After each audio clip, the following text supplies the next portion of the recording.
just kind of took it upon himself to do it. Okay. I feel so tall. I know you are kind of tall. I'm wearing platform shoes. Okay, sure.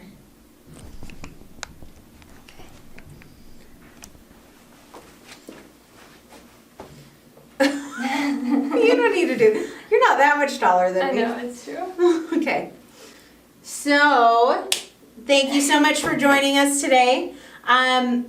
We've been trying to kind of come up with some different videos, I guess, just some different ideas, especially about relevant things that are going on right now.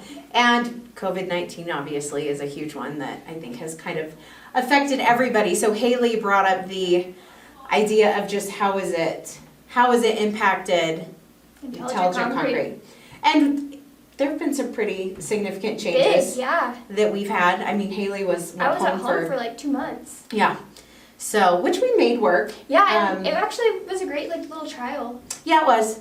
I think for us, from like a management perspective, it was, we didn't really have a plan in place because I don't think anybody anticipated. So well, and just like, we've never like been through something like this. Like it's not like a regular recession. It was, it was so out of the realm of anything that I think anyone was expecting or could have anticipated. So, I mean, luckily John really kind of saw the writing on the wall, or at least like he's kind of got an intuition about things.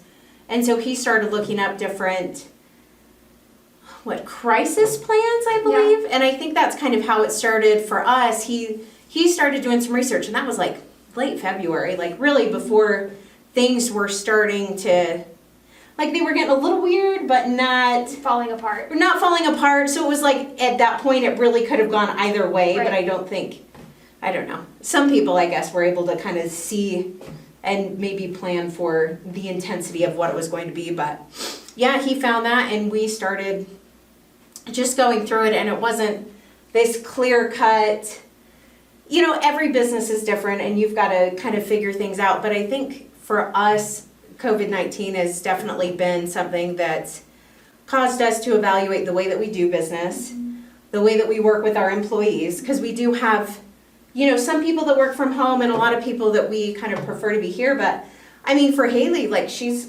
over an hour away and in an apartment community, and Denver had put on kind of that lockdown before Colorado Springs had. And my county had like still has the second most cases of in a county in Colorado, so it's like it was a concern. I stayed home and it worked really well actually. It did. Haley would come out once a week. Yep. And she would stay in her car with the window up, and one of us would go like 6 feet away from the car and airdrop videos. So we were just doing videos here. So yeah, that was one of the things, and honestly we just kind of had people come in that absolutely had to come in. But I feel like it helped us to not only trim the fat, but really evaluate who needed to be here and who our key personnel was, and not to be insensitive, but like, we had 1 week where we lost a lot of contracts, and we were extremely upfront with all of our employees. We were like, this is what's going on. We'll do everything we can to shield you from it, but, these are possibilities. But we really took the time to kind of plan things out before they even got bad, so that we were able to make, I would say, just very calm and rational and logical decisions, as crappy as they were. And we had to just kind of put ourselves like, okay, the survivability of our business, like that's what we have to keep into account. And I think that's one of the things that our mentors really push for too. They're like, it'll be crappy to lay people off, but if you try to keep everybody on and things are really going downhill, it's going to hurt everyone. It's going to hurt everybody. So it's like you either kind of, dial things back, or it's going to be catastrophic. So we made those plans and had kind of different tiers from the very beginning. And so we were able to just communicate. And implement unemotionally. And I think that's the toughest thing too, for people that didn't kind of come up with a plan earlier. Right. It was like, oh my gosh, you're in this super intense spot. How do you rationally think about the best approach for your business, like getting outside of your emotions? Yeah. So I think that was it sucked so bad, but I think that was kind of the best thing that, like, it caused us to take a step back and just really look at our business and the way that we were doing things. And I think it has helped us. I think it was a good kind of wake-up call too, like, what value am I bringing to the company? Sure. And it's true. Sure, Hailey does our social media, and so a lot of the work pre-COVID-19, just, it wasn't a lot of billable stuff. Which I didn't like.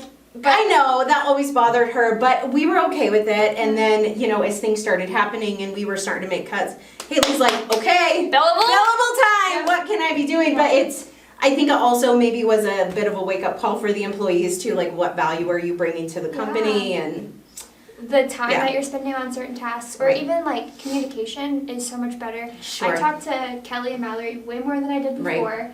I don't know, I just feel way more prepared to like make decisions. Well, and kind of have to be on your own somewhat, which I know is tougher. Like, Hailey is one of the sweetest people too. Like, she doesn't want to step on. A lot of our employees are like, they don't want to. They're like, oh, you're busy. I don't want to bug you, but there comes a point where you like have got to advocate for your position and the things that you need, or else it's just, you're not going to survive. Right.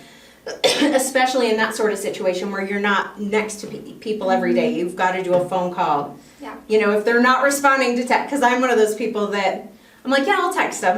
And it takes a lot for me to actually get on the phone and call people, and I'll do it when I have to, but it's like, I prefer to, anyway. Email, text, but you don't always, sometimes you have to get squeaky. Yep. So, and that's kind of become one of our things too. Yeah, I've gotten way more squeaky. You have. Yeah. But no, it's just, I think it causes you to kind of pull up your bootstraps and just, you've got to be tough to get through this stuff. Yeah. And we don't even know if we're at the end of it. Right. We have no idea, and that's something that John and I still continue to do, is kind of revisit our protocol. And, as we've moved in a positive direction, we've been able to bring people back with more hours, but I think it's constantly evaluating, it's being dynamic, and it's having some people outside of your business too as mentors and advisors who can look at it a little more holistically and a little bit less emotionally, and just provide a little extra support and insight, I guess. Yeah, I have a much greater appreciation for my job. The people I work with, like, being away for 2 months is hard. Yeah, we missed you. Yeah, I want to move to Washington, so I don't know what I'm going to do. But yeah, basically we have tried to turn this into an opportunity, and our hearts go out to everyone struggling. Oh, yeah. It is heartbreaking, and yeah, we're so thankful that. Oh, absolutely. We've been some of the fortunate ones. I think a lot of people in concrete and construction and asphalt, anyone in construction though, but you know what I mean, there were so many times when we were like preparing and planning to be shut down for a month or longer, and just with what we do, we were always in that kind of essential bracket, so which has definitely been a blessing, because I know so many places have shut down and just couldn't recover, after a certain point. So definitely thankful for that. And yeah, but prioritizing, it's definitely been a struggle, but very eye-opening, and just, personally and professionally, like what is truly important. Yeah. Just a kind of self-reflection and evaluation of like life, and what do we really need to be able to survive and get past this. Right. Thanks so much for watching. Don't forget to like and subscribe, ding that bell for notifications. Go Concrete! Beat asphalt!